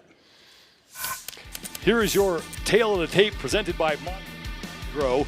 8 games appearances between these 2 athletes. They both had their best games finish in the same year, and they both had their best open finish in the same year. Now that you saw Vellner and Ohlsen go through that? I know you cooked up a recipe for success. Have you added any ingredients to that? I think we just we saw an example of what it takes to do that. And then we said earlier, efficiency is key, and that goes with all three movements. Making sure you're smooth on the wall walk. So we said arms locked out, moving from the shoulder. Catch your breath where you can. That's between wall walks. That's at the top of the dumbbell, and that's while you're doing box jumps the entire time. You should never be holding your breath. The box jumps we saw is where you can really separate yourself if you're not wasting time. Stay low, step off, turn, and go. There's not a lot of time to waste time, but you don't have to sprint through this to be successful. And let's not waste any more time and get matchup number 2 started. Danielle Brandon and Bethany Shadburne going head-to-head down to the competition floor for Adrian Bosman to get us started. 10 seconds.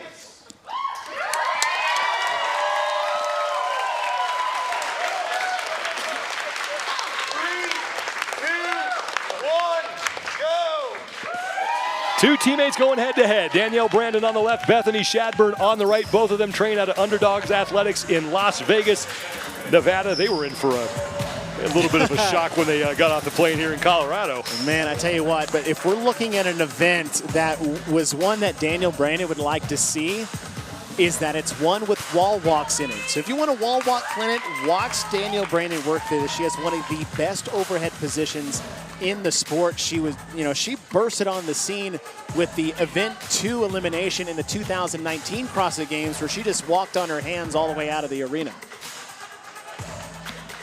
11 total rounds is what Pat Vellner was able to get through. That's 330 total repetitions, 15 total minutes in this workout. The 3 wall walks, the 12 alternating dumbbell snatches, and then these 15 box jump overs. And remember, you have to step down after each rep. And one thing we saw differently from the men is between Brandon and Shadburne is look how high they're landing on the box, being that shorter box. In fact, Brandon just had a stumble, and that's where I said how efficiency is going to matter, because one little stumble on the box. We saw Noah and Pat only separated by 8 reps. If that can add up, if you don't sure that up towards the end of this event. Shadburne and Brandon both through their opening round, neck and neck into round number 2. See, Danielle Brandon wasting no time. She's basically doing an inverted burpee as far as getting the chest to the ground and right back off into the wall walk. Both get right to work on that 35-pound dumbbell. The leader's name will be highlighted in red, and right now it is Danielle Brandon, and then the number of reps that athlete has completed will be listed in the white box. Now Bethany Shadburne slightly ahead, but this is virtually dead heat. And I say round number 2. This is the one movement where you can't really separate yourself from the rest of the pack. And if you try to, the bang is not worth the buck. It's all coming down to the box jump. So look at the difference between the two. Bethany Shadburne in the front, landing high, stepping off, turning, and going, almost using that back leg to do a mini rebound. And watch it. Watch that back foot come down. She'll stay on the ball of her foot and spring right off the ground into the next one. Danielle Brandon doing the same thing. Now that is one way to do it efficient. So watch their feet coming. Front foot and that back foot, tap and go right off the ground. That's about as close as you can get to a rebound for this movement. Bethany Shadburne has a slight lead now on Danielle Brandon as we move into round number 3. Look at the speed off the ground for Danielle Brandon. She'll walk her hands out, boom, right back up. This is where you can make up some time along with the box jump overs. Now, the wall walk, I think, is going to be more physically demanding than the box jump overs, but the dumbbell in the middle, this is where you breathe. We said as a recipe for success, the ingredient is oxygen, and be able to get that where you can, especially in altitude. Now we're here in Boulder, Colorado, but look, that breath at the top, super calm and comfortable. Look at Bethany Shadburne's face. Body language is everything, especially in AMRAPs of this magnitude as far as volume and intensity. Bethany Shadburne is still about a 2-rep lead over Danielle Brandon. Shadburne is on the right side of your screen. Brandon is on the left. The 90-rep mark, they will be done with round number 3. And look at 2 different styles. Bethany Shadburne on the right will face the box as she come over, where Danielle Brandon on the left will stay pretty much lateral to the box. It's more of a player's choice as far as what you're comfortable with and how you can navigate over the box. Shadburne back to the wall to start round number 4. And here comes Danielle Brandon. Still very even as we move into this fourth round. At this point, when the men's matchup, Noah Ohlsen had about a 3-rep lead on Vellner, but as we saw, Vellner was able to erase that in round number 10 and ultimately hang on for the matchup when Shadburne is done with her 4th set of 3 wall walks, as is Danielle Brandon. And they will both be working on those 12 alternating dumbbell snatches at 35 pounds. Now, if you're a new athlete to the Open or maybe not an elite level, the big thing to understand here is to take the first, I would say, 2 or 3 rounds to just get a feel for what the workout's going to do to you. How are the wall walks going to affect your dumbbell snatches? How are your legs going to feel from dumbbell snatches to the box jump overs? And then how's it going to feel to get back to the box after pulling off the ground for multiple reps, so 12 reps on the dumbbell, landing low on the box. You can see Danielle Brandon is now landing much lower on the left side than she did at the very beginning. And all that really does is it cuts down your range of motion. If you land low, that's not you landing low, that's pulling your knees up high. So you actually don't have to jump as high as, say, Bethany Shadburne is on the right side. So it's not a bad strategy. The one thing it does is that leg pump gets real because you are compressing the bottom part of that basic squat position on the box. 4 rounds down for both women as Bethany Shadburne maintains that 1-rep lead over Danielle Brandon. Past the 5-minute mark, 15-minute time cap here in 22.1, the first workout of the 2022 NOBULL CrossFit Games season. Spot, I think we're through 4 rounds and we just passed the 5-minute mark, a third of the way through this. So again, like we said, is there's a lot of sneaky volume in here. So if you're an elite level athlete, listen, you don't really have a choice if you want a top score, and then that's just a constant state of movement. Again, it's not sprinting, but again, it's not wasting time from wall to dumbbell, dumbbell to box, then back to the wall. Bethany Shadburne still landing very high on the box. That requires more energy off the floor. Danielle Brandon staying high on this one, and I want to be curious to see if she starts going back to that low landing position that she did at the end of round 4. 150 reps is what Bethany Shadburne and Danielle Brandon need to complete before moving into round number 6. Shadburne's almost there. It seems small, but landing low like Danielle Brandon is also takes less of an impact on the leg stepping off of the box. Bethany Shadburne into her 6th set of 3 wall walks. She's done 15 up to this point. Still not even halfway through this workout. I'm glad I can't hear her say that, because that'd be the last thing I want to hear if I was an athlete. It's like, yep, not even halfway, keep going. Bethany Shadburne back to the dumbbell. She's on the right side. Reverse of what the scoreboard says. Danielle Brandon is on the left, but it is Shadburne who has the 3-rep lead on Danielle Brandon now here in round number 6 at the 180-rep mark is when they'll move back to the wall for round 7. Where you get your big breaths in with that dumbbell over your head. That's when you should be breathing in as you lean over. Driving that air out will actually tighten up that midline and help stabilize at the bottom.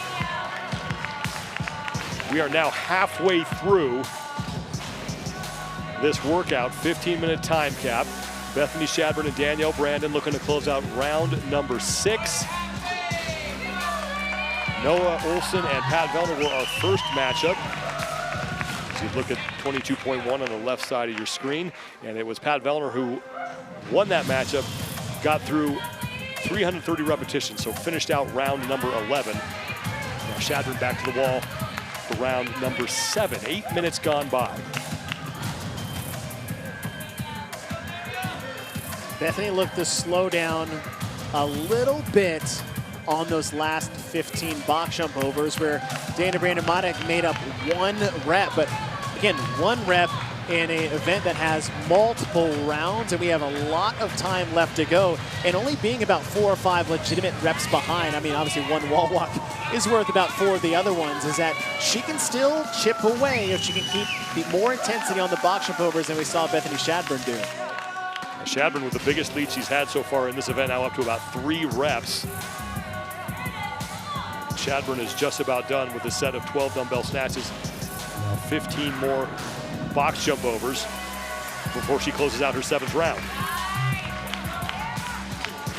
Shadburne still landing nice and high, and that's what's comfortable for her. You don't have to land low. We're just saying those are options. The difference between the two is right there in front of you. Danielle Brandon in the back, landing lower. That transition, though, will be a little faster. And we're talking about a movement that has 15 total reps and a little bit longer of a rep than, say, a dumbbell snatch, is that she can make up some ground, and she might be inching a little bit closer to Shadburne on this one. Danielle Brandon on the left side of your screen is at a faster pace on this round of box jumps. Bethany Shadburne able to maintain her lead. Getting into the box jumps, she was only about 6 seconds ahead of Danielle Brandon. So Brandon's starting to creep up a little bit here as we approach the 10-minute mark. We are into round number 8. Now, after the last round, Bethany was ahead by 14 seconds. So Danielle Brandon shaved off 8 seconds out on that last round, and she did it all on the box jump overs, and Brandon just picked up the dumbbell before Bethany did. Danielle Brandon, as we saw Pat Vellner in the latter part of this workout, now starting to put some pressure on Bethany Shadburne. And Brandon is now even, and this is where these athletes were through about 3 or 4 rounds of this workout. Less than 5 minutes to go. And I really do think a lot of her time that she's gaining is here on the box jump overs, that low landing. What that's going to do is, yes, it's going to give you a pretty good quad pump, but you're not going to need your quads for the rest of the event as far as the wall walks and the dumbbell snatches. It's all hamstrings and core anyways. But what it's going to do is going to lessen the impact of her foot coming off the box, which is going to save you some energy. You'd be surprised how much landing can take out of your body. But the other one is that it lowers the range of motion and exertion that she needs to exude to get on top of the box. For the first time in this workout, Danielle Brandon has a lead as she moves into round number 9. About 4 minutes left to go here. Shadburne, though, right behind her. That is, wall walks are just so pretty to watch. It's the same step forward. It's the same number of reps back and forth, wasting no time at the bottom position. Brandon back to the dumbbell now for the 9th time. Now she starts to open up a lead on Bethany Shadburne. Great pace here for Danielle Brandon on the left side of your screen. Again, the dumbbell is not where you're going to beat people. It's where you can really derail your workout as far as heart rate and breath control. It's between this or outside of it. The wall walks being quick and efficient there, but here, this is where Danielle Brandon is separating herself from Bethany Shadburne. That lateral position is, again, one less thing she has to do. She doesn't have to spend the half a second to turn. She's just staying to the side of the box, landing low, stepping off, and going right into the next rep. 270 is the mark that Danielle Brandon needs to hit before she moves back to the wall for the 9th time. Less than 3 minutes to go, and it's Danielle Brandon in the lead. Pat Vellner got through 11 total rounds in his matchup with Noah Ohlsen. We'll see if Danielle Brandon can beat that here.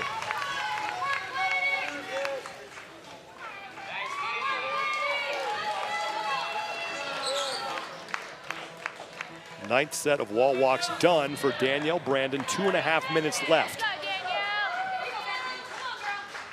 And there's a little bit of energy that comes from getting ahead of the person you're going against, knowing you're under the 3-minute mark coming to you, and obviously having a bunch of people around you here for the open announcement. A lot of these athletes, they're going to be a one and done. They just need to get to quarterfinals. Top 10% is going to be no issue for these athletes, which I think is a very welcome thing for an open announcement for a lot of athletes with this new format. And especially for these athletes who are here in a live announcement, the pressure's off. Yeah, we've heard that before from other athletes over the years because there was so much pressure getting to the next stage during the regional years up to 2019 or 2018. But think about in 2019, those were the tickets directly to the CrossFit Games. So those were also, it was an advantage getting the workout first ahead of everybody. Here with the quarterfinals, it takes the pressure off. It's more fun for the athletes, and it's more fun for everybody watching it from home. Shadburne, Danielle Brandon into round number 10, and she has her biggest lead of this entire workout now, as Bethany Shadburne has yet to close out her 10th round of box jump overs. If Danielle Brandon can get through this final round, and she has more than a minute in which to do it, she will tie Pat Vellner's score of 330 total repetitions. I mean, I think she has a real shot to get past that. But the speed that she has on her wall walks. Now, the thing was is that she wasn't sprinting out of control. There was just no pause at the bottom. It was 4 steps out, 4 steps back. So she saved time there, that efficiency in the movement. Where she is pouring it on is those box jump overs. Staying low, staying lateral, and making sure she's going right up to the box as soon as that foot hits the ground. All right, we said watch that trail foot, the second foot coming off the box. Plant leg down, rebound with the other leg. If you want to get a little bit extra bounce, stay on the balls of your feet, and that back leg is going to help pop you off the ground back onto the box. Now 20 seconds to go for Danielle Brandon, and she's going to get through 11 rounds. Now 15 seconds left. This will close out 11, and now Danielle Brandon, for the 12th time onto the wall walk. She's got 1. She may have time to get 2. And that will do it for Danielle Brandon, who gets into round number 12 and gets through 2 wall walks in the process. What a great effort from both of these women. Doing wall walks faster than I can do push-ups. Danielle Brandon in the matchup of the 4 athletes who are here is going to have the best score, beats Pat Vellner by 2 reps. 2 big reps too. You know about wall walks, those are high caloric reps, if they were very caloric dense repetitions. But really the same story that we saw play out in the first matchup. Bethany Shadburne took the lead in the middle rounds. Danielle Brandon got her first lead of the workout in round number 8, and it was the box jumps that paid off for her. Now, how do you look at that from an athlete's perspective, especially in your affiliate, is basically how it feels when you start. And we've seen starting too fast is not necessarily the key to success unless you know you can sustain that. And what they were doing is that Bethany, that high land on the box in the beginning, that she never defaulted to the lower landing that we saw Danielle Brandon start to do once she got past the first 5 minutes, and she made up a lot of time on those 15 reps every round. Danielle Brandon staying on that lateral position, saving seconds, slowly churning up ground to Bethany Shadburne. But again, we said it was the box jump overs, that low land versus the high jump. But look, the speed that Danielle Brandon has on her wall walks from the floor back into the next reps. Look at that. That's like a burpee, basically jumping up the wall from there. So we thought Danielle Brandon was going to do well with an event that had wall walks in it. We saw the success that she had in 21.1, but don't let the box jump over pace in the beginning derail your workout at the end. And credit to her for squeezing 2 final reps in before that 15-minute time cap. And Danielle Brandon with the best score that we saw today, 332 total repetitions. And Bethany Shadburne 10 back of her at 322, and Danielle Brandon is with Derek Forrest.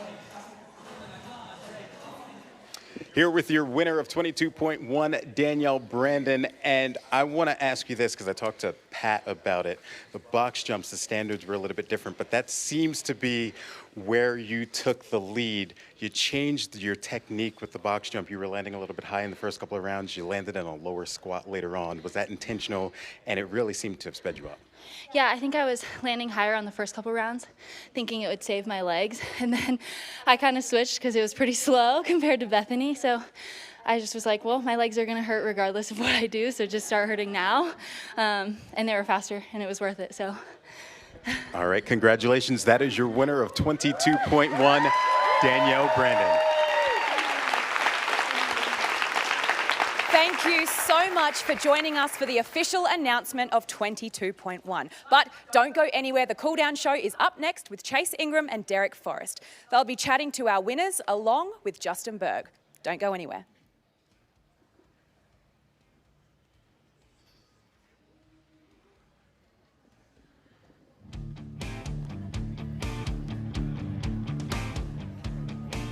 The 22.1 Open announcement is presented by GoWad, the official mobility partner of the NOBULL CrossFit Games.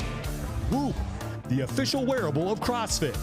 And NOBULL, the official footwear and apparel brand of CrossFit.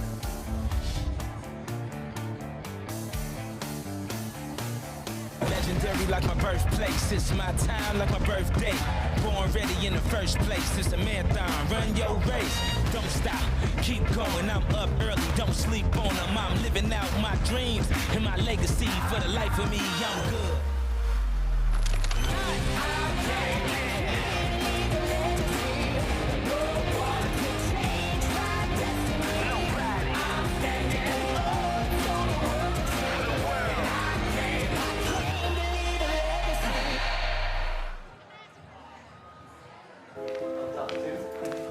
Do you have to be fit to start CrossFit?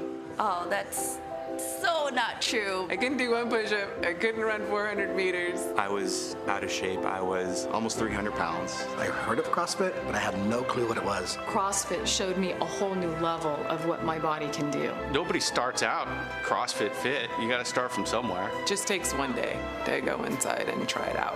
One time. And then you'll know that you can.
I maybe would have squeezed one wall walk in the last round if I had all those back. Welcome back, everyone, to the 22.1 Cool Down Show presented by Rosti. I'm Chase Ingram.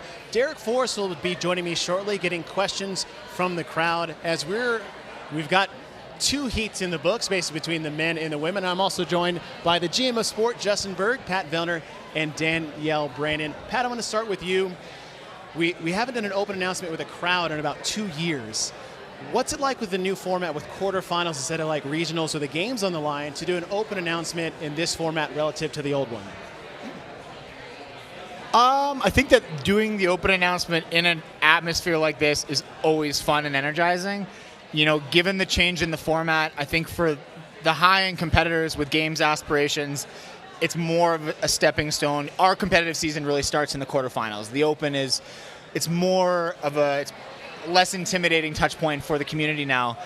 But I think when you put us in this context, it becomes ultra competitive again, right? And so I think had I done this at home by myself, I might have been dragging my feet a little more than I was today.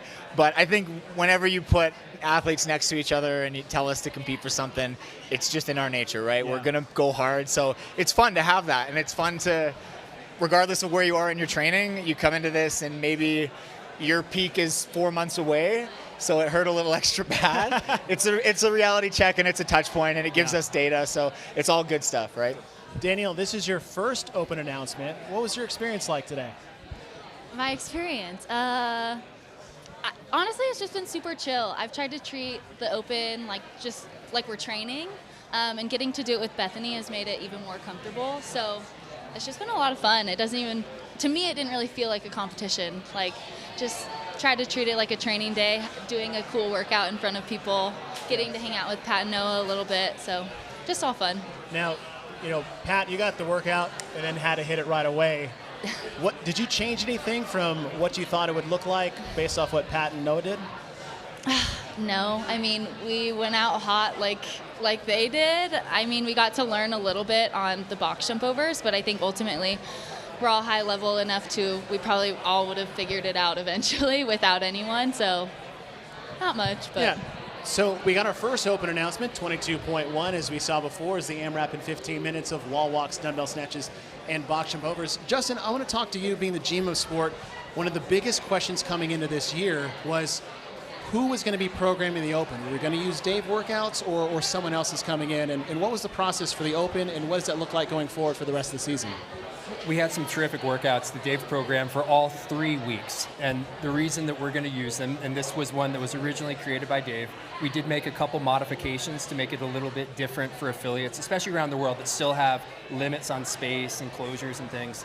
But it's going to be those programs, or that programming for this week and the next 2 weeks. Going forward, Adrian Bosman is going to be leading programming. And so that'll begin at the quarterfinals, which we've already begun work on, and the semifinals, where we've shared 2 workouts with the event organizers for all 10 of the semifinal events. That'll be 2 of the 6 tests that'll be standardized by us. And also we're going to take a much more assertive position on the programming there, but still maintaining flexibility for the event organizers to program for their venue and their local house. And then Boz will lead the programming for the finals in Madison. Now, we've had 15 years of Dave over the course of the CrossFit Games. Those are some big shoes to fill. How tough is it to make that decision, and why have we made the decision with Boz going forward? Well, I think the decision criteria that I went through is, number one, the programmer for the CrossFit Games has to be steeped in the CrossFit methodology. So they have to have complete fluency on our definitions of fitness, how you test fitness, and then how that test of fitness needs to evolve for different populations. The Open is different than the quarterfinals, than the semifinals, and then for ultimately our World Championship, the finals. The second thing that we look at is, it needs to be somebody who understands the science of programming really large-scale events. And so there's so many different facets to programming that are different than some of those earlier stages. The media component, understanding the logistics behind the equipment, also the lead times to make all those different things dovetail into a seamless presentation at the finals. And then the last one of the 3 is really courage. and being able to make a decision on programming, stick with it, and then also continue to advance the capacities of the world's fittest athletes. So the Games is not going to be a bound test that says, hey, that's the ceiling and it'll never go higher than that, but continue to appropriately push athletes out of their comfort zone and program a spectacle that's really a showcase of the CrossFit methodology and really kind of honors and tributes the people who put in the most work and are the most talented in our sport. Now, one thing different this year when we're looking at the semifinals is in years past, starting in 2019, is that event organizers could really program what they wanted to, where in years past we had this seamless story from Open to regionals to CrossFit Games. This year is going to be a little bit different, maybe a hybrid version, as you guys are having 2 events programmed specifically for each semifinal. How did that come about? Well, this was largely based on feedback from athletes. And they said, hey, if I go to one event, the programming might be dramatically different than if I went to another event. And so to try to neutralize that a little bit, we wanted more consistency, but also balancing that against the event organizers and saying not all of our facilities are the same. Some of us have different floors, and also sometimes they have unique elements that they'd like to program around. And then also, just like any CrossFit coach, there is the desire to have your own stamp on your event, especially for these proud event organizers who have been doing this for a long time. They don't want just a cookie cutter thing. So we're trying to walk the balance of allowing more consistency. And I think those 2 standard events allow us to see, hey, where Pat and Danielle are against the rest of the field in North America. So you'll have a little bit of a same comparison. But also the fittest athletes at that stage are going to make it into the top 5. And so a little bit of variance, I think, is totally par for the course. And it honors the event organizers, which are a huge stakeholder and like a central cog in making this sport grow. And I do like the consistency. There's always camps around both sides of that. But it's cool to see CrossFit again, or at least from your perspective, is stepping in and making sure there is some continuity and some, let's not do a 5K ocean swim is maybe one of our semifinal events as far as regulating things like that. But Pat, for you as an athlete, we've had a few different seasons over the years. Coming into this season, having, say, 2 events programmed with a bit more influence from CrossFit side for the programming, how does that feel for you as an athlete going into the semifinals?